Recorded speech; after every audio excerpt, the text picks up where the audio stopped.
শীতকালে পিঠে খেতে কার না ভালো লাগে, তাই আমিও ভাবলাম আপনাদের জন্য একটা পিঠের রেসিপি নিয়ে আসি।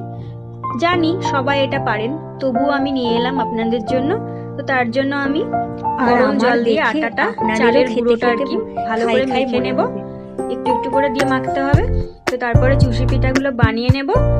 এবার গাঢ় দুধ, তো জলটা না দেওয়াই ভালো, খুব একটু সামান্য একটু অ্যাড করতে পারেন। তারপর তাতে একটু দারচিনি, কটা এলাচ ফাটিয়ে দেবেন।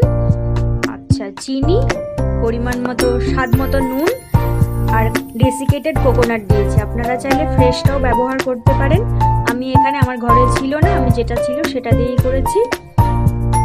শুকনো নারকেলের গুঁড়ো আর কি, তো সেটা দিয়েছি, ভালো করে ফুটিয়ে নিয়েছি।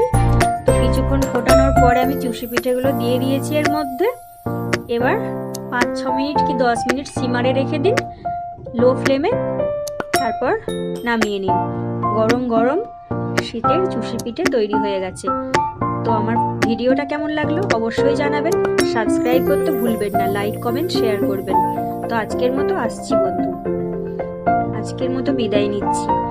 ভালোবাসা দেবেন সবাই, এভাবেই আমার পাশে থাকবেন, আমাকে এগোতে সাহায্য করবেন।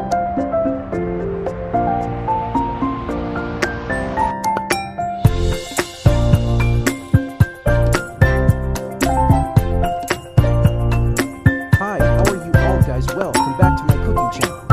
Today I am making pithe. I mean Chusak pithe. So here I make it first then. We make all the pea it has, then be another part and boiling milk. Then I add bay leaf, cinnamon sticks, LH, coconut powder, sugar, salt to taste, and leave and boil it well. After some time, all the pea is then simmer for 5 minutes. Then it's ready, serve it, show that I eat, so delicious.